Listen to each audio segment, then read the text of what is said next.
This is Anna Curta with the Samuel Proctor Oral History Program. Today is February 19th, 2018. I'm sitting here with Kathy Jones and her husband and my classmate Stephanie Cabrera in Gainesville, Florida. Thank you for joining me today.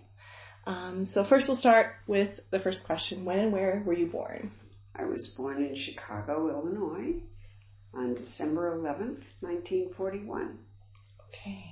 Were you born in a hospital or at home? I was born in a hospital, Michael Reese, which was the big teaching hospital, I believe, there at the time. Now it's closed, just in the last few years. Has anyone told you if a midwife was present or any? Oh, I had an obstetrician. Okay. I know that there was an obstetrician present. Okay, all right. What were your parents' and grandparents' names? My mother was Catherine Wells, and my father was Leonard Wells. Mm-hmm. Actually, my father they changed their name. It was originally Weinberg. My father's name was Weinberg, but it was changed to Wells after I was born and before my brother was born. And my grandparents were Minnie and William Weil. Mm-hmm. And Morris and Carrie Weinberg. Okay. What was the reasoning behind them changing their names? You know, we're Jewish. It was World War II. Mm-hmm.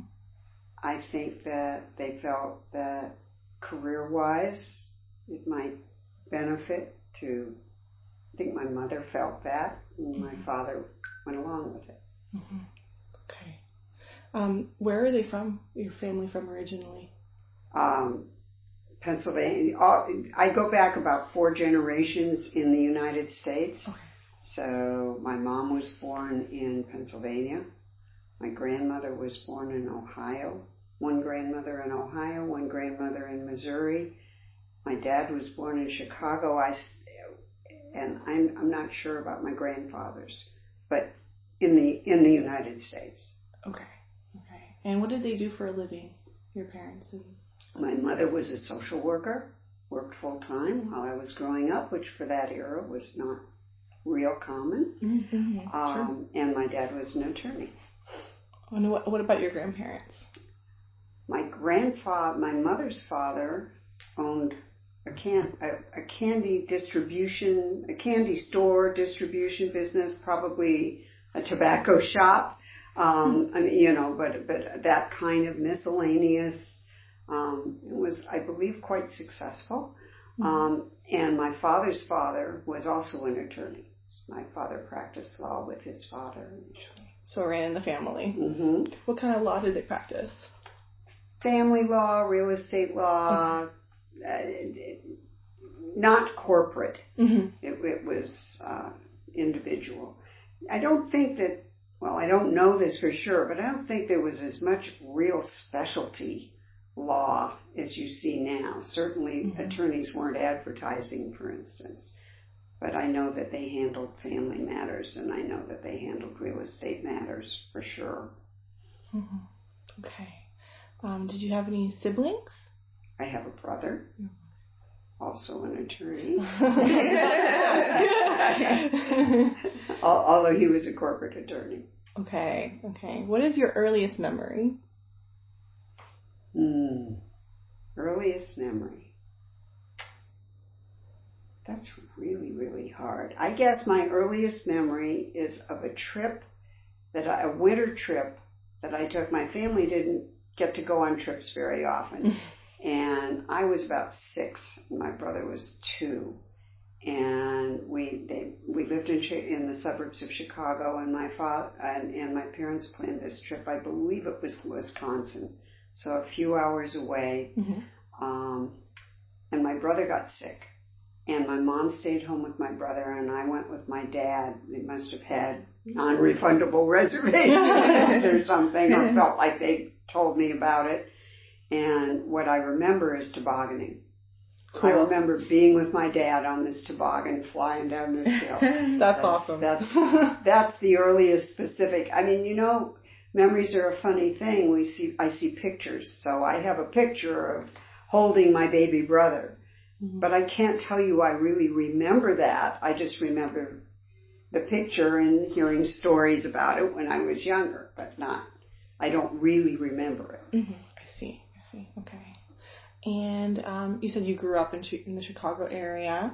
What kind of chores and responsibilities were divided between you and your brother in the household? Oh, gosh. I don't really remember division so much. I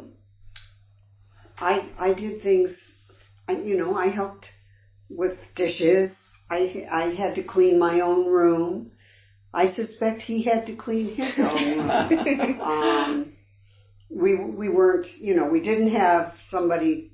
Well, there was a time that we had a live-in help, because of both my parents working and as young as we were, and of course daycare was not a common thing back then. And I suspect when we had the live-in help that they were helping with the cleaning also.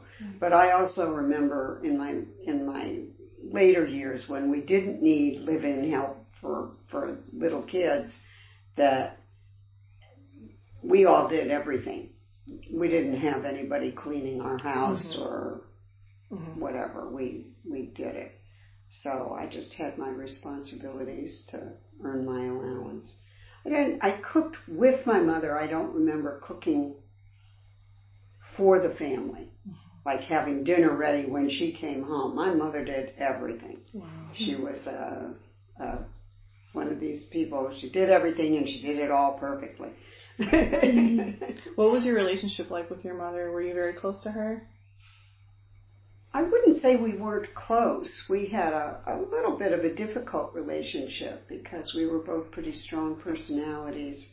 And as I say, she was a perfectionist. She was pretty demanding, and the checkup kind of person, don't do this, but then she had to come back behind it and say, did you do this? And I resented that, particularly as I got into my teenage years. So, I was likely to give a flip answer rather than, I wouldn't lie to her, but I wouldn't do the things. I was a pretty good kid.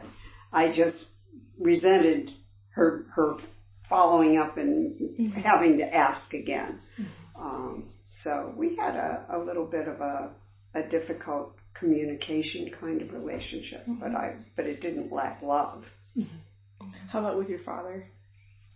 My father was a different person. He was a much easier person, and at times seemingly more reasonable, particularly to a child, maybe.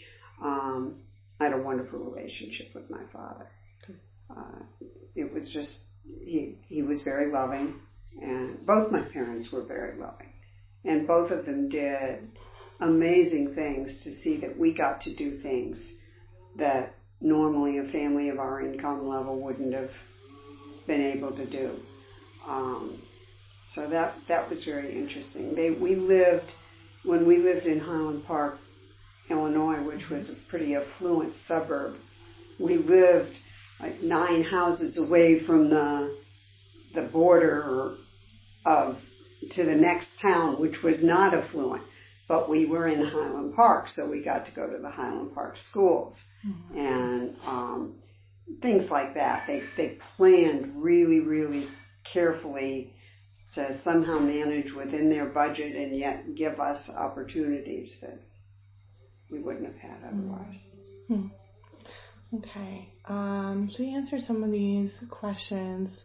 What opportunities for education existed when you grew up? I was expected to go to college, and I was expected to have a full scholarship. Okay. And as it turned out, I ended up getting some. I started with a full scholarship. I didn't maintain it my freshman year, and so I lost it. And my grandparents helped out with the tuition, but again, it was 1940, but my mother was a college-educated person with a career. That's very impressive. So it was a family, just sort of a family understanding. That's what you did. You went to college, and I did. And where did you go to college? I graduated from the University of Miami. I actually started at Jackson College in Boston, which was the women's division of Tufts, and spent a year up there. But then the summer after my freshman year, my family moved to Florida. We at the time we were living in New Jersey, and the transportation getting back and forth was going to be outrageous. And in the meantime, I had managed to lose the scholarship. I had an all-expense paid 4-year scholarship that I stupidly lost. But anyway, so I started there. I also have I have an MBA and I have an MBA from the University of Miami. I have a master's from FIU, and I was a CPA, which was another certificate, if you will, but not so that, and that's education too. Absolutely. What led you to pursue that as an educational pathway? I did. And what led you to that? What got you interested in becoming a CPA? Well, I started out as a math major, and I discovered in my freshman year that math and physics, theoretical math was not, I had done great in high school, and I loved it, but the theoretical math was not for me, and neither was engineering, and I had to take classes that I couldn't get it. And so I came home, and I actually became a chemistry major when I went to the University of Miami. I started out as a chemistry major, and I had an unfortunate situation with a professor. I was doing student work, and I was typing for this graduate chem professor, typing his manuscripts. And he made advances toward me that were inappropriate. And back in those days, you just didn't go running to the administration and say, Dr. So-and-so is insisting that we do our review at the beach instead of in the office or whatever. And I needed the job, and I didn't want to leave the job, but I finally told my parents what was going on, and my father was very upset. He did not get upset really easily, and he was a very rational person, but he said, you think that you're just holding him off, but believe me, if he ever decides he really wants to do something, he's going to do it, and you're not going to be able to fend him off. And so I quit my chemistry major I quit the job, and he started auditing my classes. And so I just quit the chem major because he was auditing my chemistry classes. And I said, now what am I going to do? I mean, I still love the sciences, and I still love math. And my dad said, well, you could always be an accountant. You love the numbers, and why not go into the College of Business? And I did. There were not a lot of girls whose fathers were suggesting they go into the College of Business in 1960. I was one of the lucky ones. So, sorry to interrupt, but were there a lot of women in the chemistry program? Were you the only one? I was not the only one. I honestly don't remember specifically from chemistry. But I can tell you in accounting that I was one of 4 women who graduated in my class in accounting, which is pretty small. There were not, and then I couldn't get a job. It didn't matter. I mean, and I was asked if I was married. Once I was married, I was asked if I was having children. I mean, all the things that today, fortunately, you don't have to deal with. And so in the beginning, I became very, very discouraged. I got a job as a statistician somewhere finally because I couldn't get responses from the accounting firms. And then I got an opportunity. I moved to Chicago. I was living in Miami. Moved to Chicago with my husband. He was a math instructor. And his boss offered me a secretarial job. And I was so frustrated, I took it.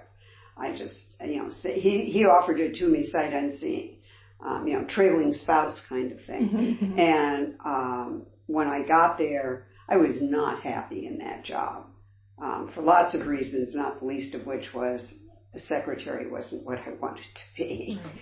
So I went, after a year, I looked for another job, and I found an accounting job at the University of Chicago. So that kind of really kicked off my accounting career. And then I did accounting from then on out. Mm-hmm. And did you meet any other difficulties or struggles being a woman in accounting after that? I think I was very fortunate. I was at the university mm-hmm. for 17 years. The last 17 years of my career were here at the university. And for part of that time, I was the only woman at my level in the finance and accounting area. I was in the administration area. I was treated very well. I felt I was treated very well. I will admit I did some fighting for myself, but I also had huge support from the people I worked for. Wouldn't have necessarily always been that way. Part of that was luck, but I did not have as much problem as some other people. Early on, obviously, I did, but not in the later years, or at least if I was being treated differently, I wasn't aware of it. And salary-wise, I was close to comparable, so if not comparable. So I was not unhappy with that. Okay, thank you. Can you tell us about the happiest moment in your life? Mm-hmm. Day my son was born. Oh, sorry. So you're only child? Yes. Okay. And tell us a little bit. Was he born here? No. I was living in Chicago at the time, and Chandler actually is not his father. I was married to a different person when I was younger, and we lived in Chicago, and he was born in the same hospital I was born in. Oh, wow. Not with the same obstetrician. I was going to ask. Well, actually, it was interesting. I had a cousin who was right about my age, who was also married and living in Chicago at the time, and had her first child a couple of months after David was born. And she actually had the same obstetrician that she and I both had delivered the two of us. Wow. I kind of felt he was a little bit beyond his prime at that point. And I found somebody younger. He stuck with the family tradition. That's funny. And the next question is, if you feel comfortable sharing, what's the saddest moment in your life? Oh, gosh. I don't know whether to say it's the day my mother died or the day my father died. It's hard. But I lost my parents too young, particularly my mother. She died of ovarian cancer when I was 21. Mm-hmm. Or maybe the saddest moment was hearing the news, but related to that. Mm-hmm. Definitely. It was very difficult. I'm sorry to hear that. Here I am 55 years later, and it still makes me tear up. Yeah, I can understand that. Yeah, so one or the other or both. I'll take both. Okay, we're going to move on to the next question. Good. Okay. I'm not going to fall apart. It's okay. Okay. All right. What's your favorite hobby?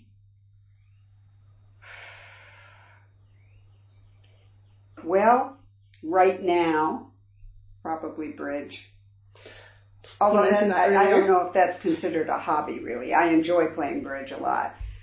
We'll consider it a hobby. Hobby would probably fall more into something like the needlework line. I like to knit. I like to do needlepoint. What do you like to knit in particular? I've reached a stage where knitting things to wear. I don't need more clothes. I don't knit well enough to make clothes for others. Although what I do is I knit stuff and then I donate it. So there's a very good, nice yarn shop in town that has a charitable knitting group. I don't always go knit with them. In fact, I've never gone and knitted with them. But they have a big basket there. And then I just recently discovered there was an article in the newspaper not too long ago about something called knitted knockers.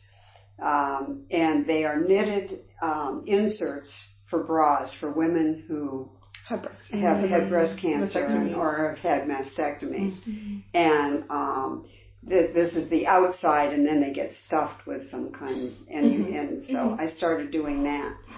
But so because I enjoy the knitting, but I don't want more knitted stuff. Okay. Do you like to meditate at all in any form? I'm not much of a meditator. I've tried. My mind won't calm down enough to. I mean, I'm not saying that if I worked harder at it, maybe I could manage it, but it's just very frustrating for me to try to concentrate or empty my mind. I don't do well at it, so I gave it up. Do you consider yourself a religious person? No. Okay. Is there any way you use to sort of relax yourself or calm yourself? I like to read. I like to. I'll watch TV. Okay. If I just need to be distracted for the moment. But maybe reading to just kind of veg out. Or just sit and stare in space, but I'm not meditating. I mean, I don't feel like it's meditating. I love being outside. I like to just sit and watch the birds and the flowers. You have a beautiful yard. That's really why we have this house. Are those windows in the yard? It's gorgeous. I mean, I love waking up and seeing green. That's the closest to meditating I get. Okay. I'll accept that answer. Okay. So, the next question is, how do you feel about doctors and other medical professionals? I've had probably more than my share of experience, starting with the fact that my mom was in social work. At one time, she was director of social service at Mount Sinai Hospital in Miami. And I, for better or worse, have had a number of surgeries through my life. I've had one experience with cancer and I've had chemo. So I've had a lot of exposure to doctors. I feel pretty good about doctors in general.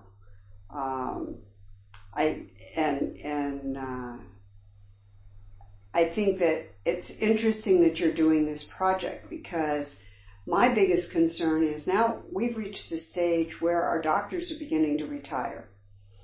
And so we need to start over. And as a geriatric person, I'm not ready to be considered old and sedentary.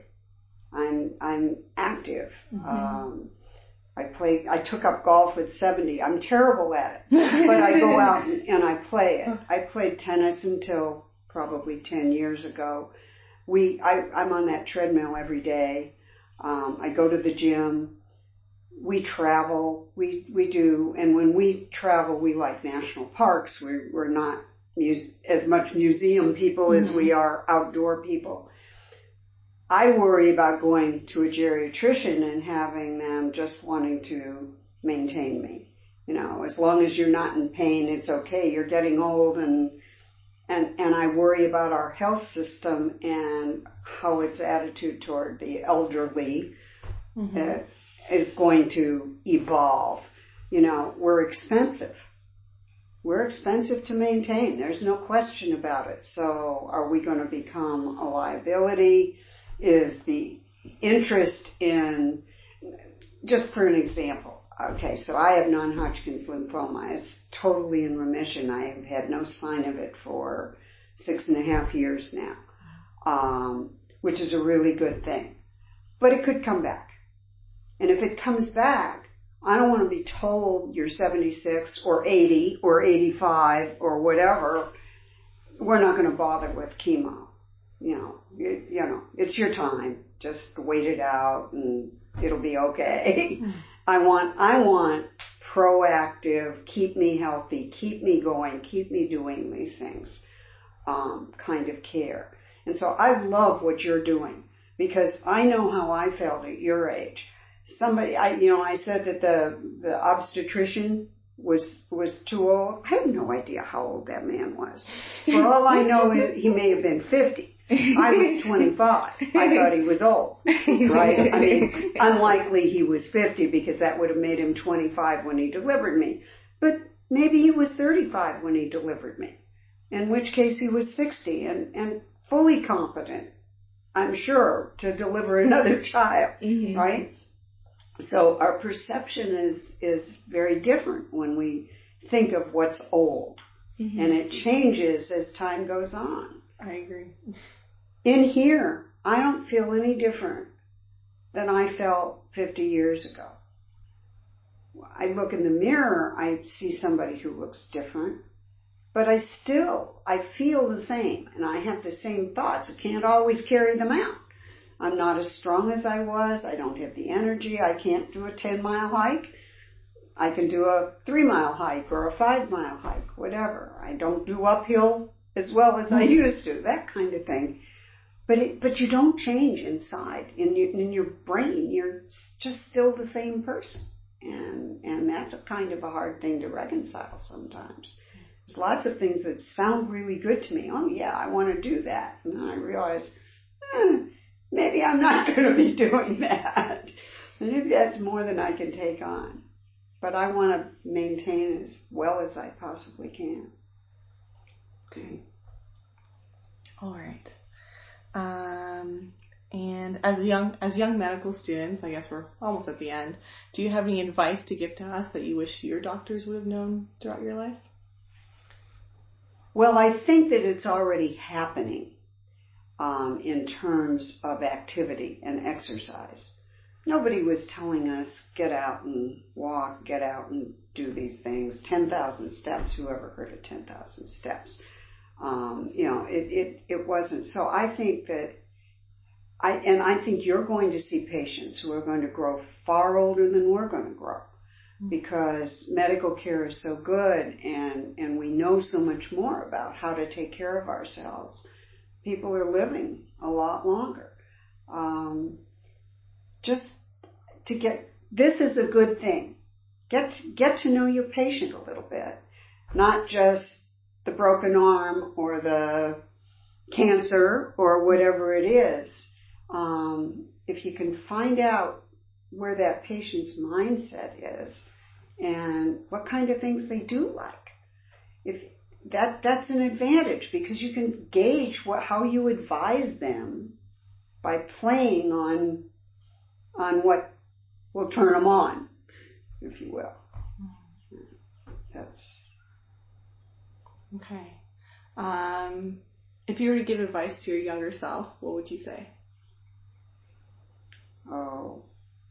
It's a tough question, I know. Don't allow things to upset you so much. Don't measure yourself so much by other people or by expectations. Have your own expectations, but I think that my mom emphasized my weight was really important. My appearance was really important. How I dressed was really important. But then when I first started to be allowed to buy clothes for myself, I was always buying the wrong, I was criticized for that. Or if I gained weight, I was there, she would immediately want me on a diet. And so I grew up a very appearance conscious person. And I think that it's not as important. Yes, appearance is important, but not to the degree that I was emphasizing it. I was heavier for most of my life, not obese, but just heavier,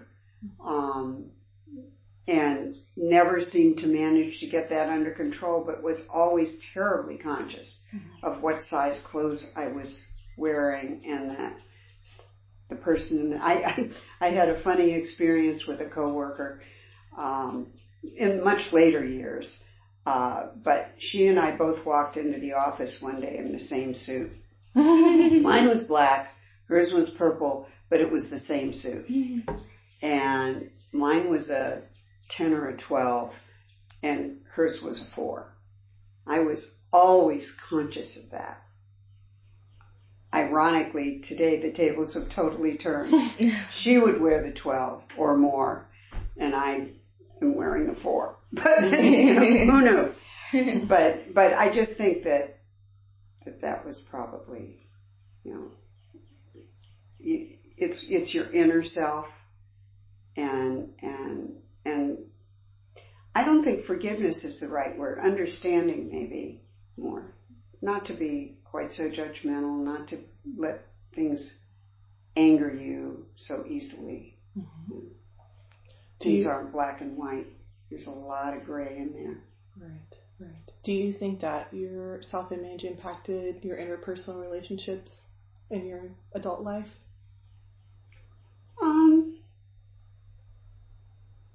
To some extent, but not. I just managed my self-image, I think, would be more like it. Okay.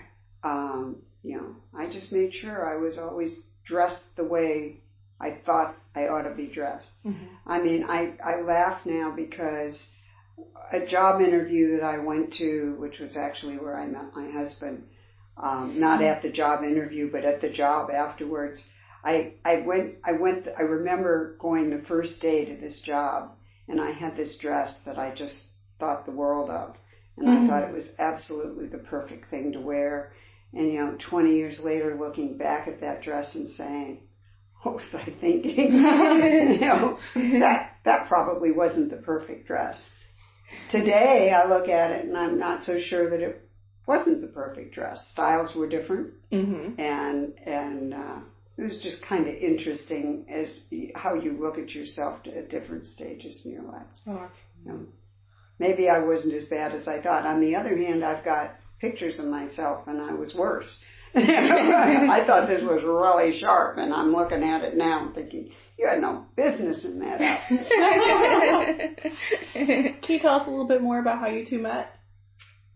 We met at Burger King headquarters in Miami, where, but not at the restaurant. Chandler's also an accountant, also a CPA, and he had been promoted out of a job, and I was applying for a job, and I was hired to take the job that he was promoted out of. So I met him at the office. I went home that night, and I had lived in this apartment for 6 months, never knew a soul, in a huge apartment complex. And I had bronchitis or something for about 2 weeks before I started this job. So, I'd gone to the job with this dress I'm talking about and all made up and everything. I got home from work that night and put on this old terry cloth bathrobe and took 2 weeks of laundry, so piled up in front of my face, down to the laundromat in the middle of the apartment complex. And there he was, talking to a woman. And I could not back up fast enough. I mean, he saw me. I couldn't get out. I couldn't escape. So that was how I met him. And we became friends. We became good friends. We used to have a drink together every once in a while.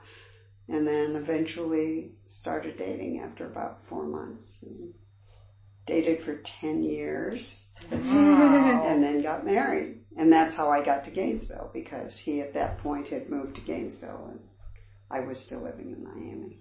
Wow. So is there anything that we didn't ask you that you would like to talk about?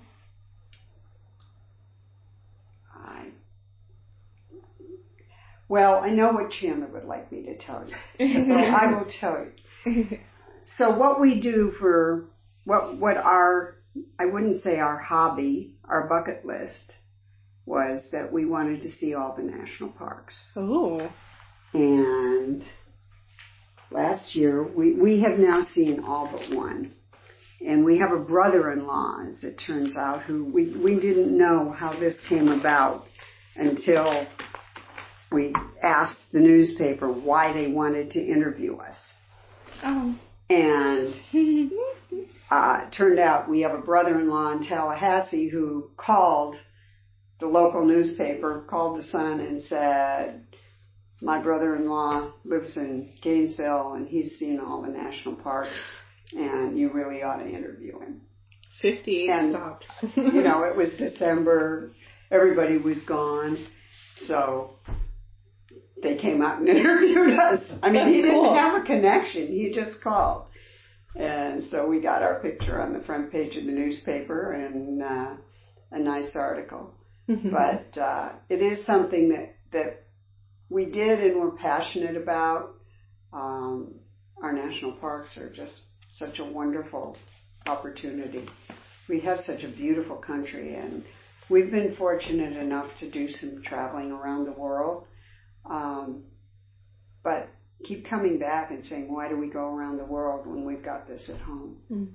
And hopefully we'll continue to have this at home and they won't take all our national parks and turn them into drilling fields. So, yeah, or whatever. But, I don't know. I can't think of anything else, really. Have I missed something? Not that I can think of. No, you've told a nice I mean, I have a son who I'm incredibly proud of, mm-hmm. Who is, in fact, a very spiritual person and who meditates very well. So obviously, those genes didn't come from me, but who leads much more that type of life, which I just, I wouldn't say I envy it, but I have this huge amount of respect for, because maybe partly because I can't do it. But although I don't feel like I've got something missing from my life because I don't do it, we're different people. Mm-hmm. Everybody's different. So I think that's the only thing, other than we didn't really talk too much about where I lived, and I don't know whether that's of any interest. I was at the early end of people whose families started to move. When, people would be born and raised and die in the same place. Mm-hmm. And that was really true very much of my parents' generation. But in our case, my dad ended up going to work for the government. And so we ended up leaving Chicago area, living in South Bend, Indiana for 3 years, living in Plainfield, New Jersey for 5 years, then moving to Miami, mm-hmm. which is how I got to Florida. Mm-hmm. And although I didn't care for Miami a whole lot, actually ended up spending well more than half my life in Florida. Mm-hmm. And moved up here 33 years ago when we got married. And I love Gainesville. Mm-hmm. I love Gainesville. But so I did, and I mention that because I think that affected self-image, and I think it affected friendships mm-hmm. a lot. I don't have those close high school friends that I still see because my family left Plainfield the year after I graduated from high school. Mm-hmm. So I was never going back there for vacations. Mm-hmm. And so, the contact got lost.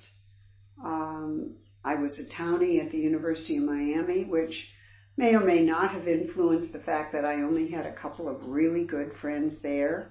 I was active, but didn't come away. I was never the sorority girl type, and most of my friends who have this wonderful close-knit group of friends, mm-hmm. a lot of that came from sorority life. Mm-hmm. I'm thinking back to what you asked me about self-image, and I think that I lost a certain amount of confidence that I had when I was younger by always being the new person here or there. Mm-hmm. And the same thing with jobs. If you change jobs very much, always being the newer person, having to make friends, having to make the impression again. Up here, I was in the same job for 17 years. Well, not the same job, but the same department, the same coworkers, established that base.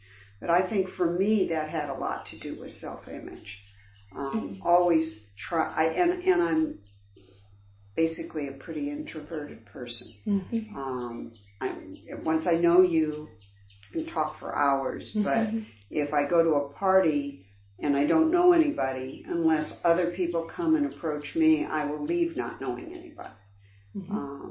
It's harder for me to pick up the phone and make the first call to somebody. So I think that affected me. I think that affected my self-image a lot. Currently, are you on any social media like Facebook?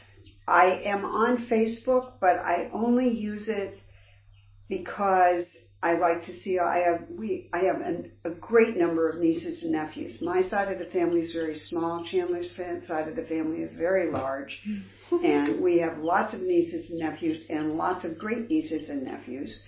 And it's a way for me to keep up with them and keep both seeing their pictures and hearing a little bit about what they're doing. I post virtually nothing. I posted that article, but it was the first thing I ever posted. And I wish people happy birthday. I do not tweet, but I'm very active on email.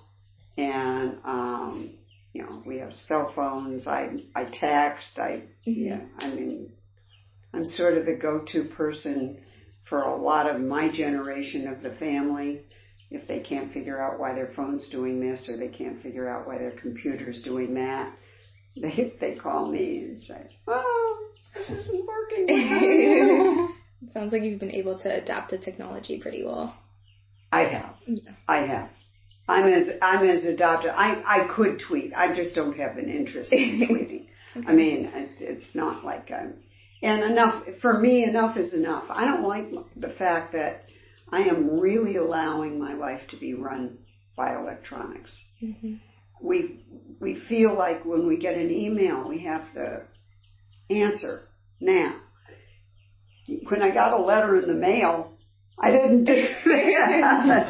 I feel it's almost like a guilt trip. And the same thing with the phone. You get all these solicitations and all these political calls.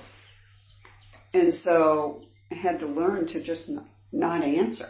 I mean, I don't want to talk to these people. And now they're robocallers and they're actually automated, even though they sound like real people. And I still am trying to talk to them, saying, "Take me off your list." And they're not even there. That is not comforting. And old people, elderly people, however you want to define, we're victims. People prey on us. I'm pretty good. I don't have a problem. I have a sister-in-law who has twice, not once, but twice, responded to the people who said, "Your Windows is about to crash and, I'll fix it for you, but you've got to give me your bank account number and I can take this $50 payment or whatever it is. And if you don't, in 20 minutes, you're not going to have a computer anymore. Everything's going to be gone." And she did it. And then she realized it was a scam, had to close down her bank account. And by God, they called her a year later and she did it again. So that's scary. That's scary stuff. And so it takes away from the joy of answering the phone sometimes. On the other hand, caller ID is very helpful. So we just don't answer if we don't recognize the phone number, which means if you call and you don't get an answer, leave a message. And I tell that to all my friends. I said, just leave a message. Most of the time, if you're calling on my landline, particularly, I'll hear it and I'll pick it up. But I'm not going to answer it to find out that I've got a vacation in Aruba or my PC that I don't own is about to crash. Because I have a Mac. But he has a PC. And, see that. And so, I mean, it's very scary. A lot of what's going on. And the other thing that I'll mention, and I don't know the answer to what I'm going to say, but I would like to understand better what elderly means. Because I have seen articles in the paper about people as young as 61 who are referred to as this elderly woman who is missing or who did this or that. I don't understand that. I mean, 60 at this stage of our development is almost still middle-aged. Mm-hmm. If people are going to be living to 100, 60 isn't elderly. Mm-hmm. So that's a bit interesting concept of what is elderly. Mm-hmm. Is it a manifestation of our behavior as opposed to our age? The 61-year-old woman had dementia. You know, so the automatic assumption is elderly. But you can have dementia when you aren't elderly. It's just interesting to me. Mm-hmm. Anyway, I think it's great what you guys are doing. Terrific. And I think that if you, I know this is just one component of your education. What are you planning to do? Do you know where you want to specialize? I'm going into internal medicine, and I might specialize in cardiology. I'm going to pediatrics, and I also might specialize in cardiology. Very interesting. Very interesting. Both very good fields, and cardiology. My gosh, all of us need that. I've got a stent. I've got beautiful stats. If you tested my blood, you would say, "Go away. You don't need a cardiologist." But I also have, I guess, small vessels, and runs in the family. Good stats and incidents. Although I didn't have an incident actually, but they discovered this anyway, and so that's good. And that heart's going to keep on pumping. I got a strong heart. But cardiology is a great field. And they can do so much. Oh yeah. And of all ages, for sure. That's right. We have a very good friend who has been on the heart transplant list for the last couple of years and just got taken off because they discovered calcifications in his aorta that I guess are of a large enough size that they feel like if they were ever to try to do the heart transplant, he would stroke. And so they won't do it anymore. And he's only 60.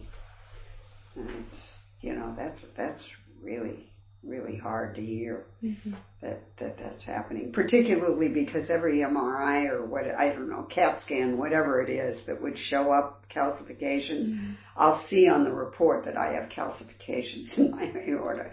And I'll always ask the doctor, what is this? What is this? It isn't what I went in for, but what is this? And say, it's nothing. Everybody has little calcifications.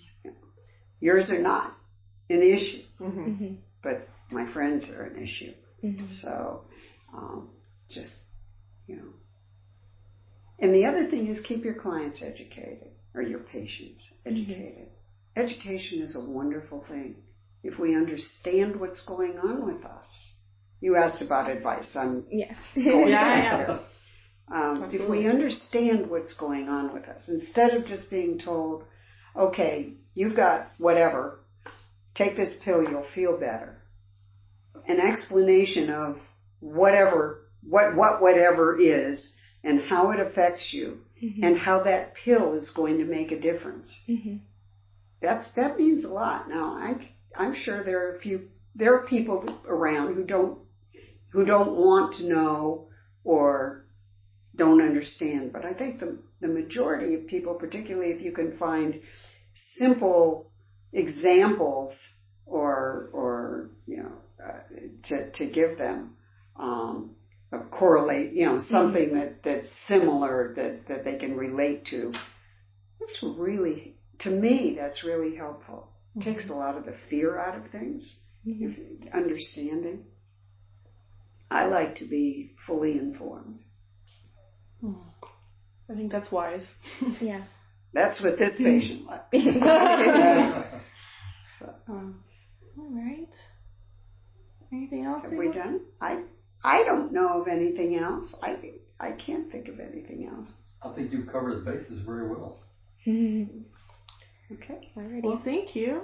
Go ahead and Closing statements. All right.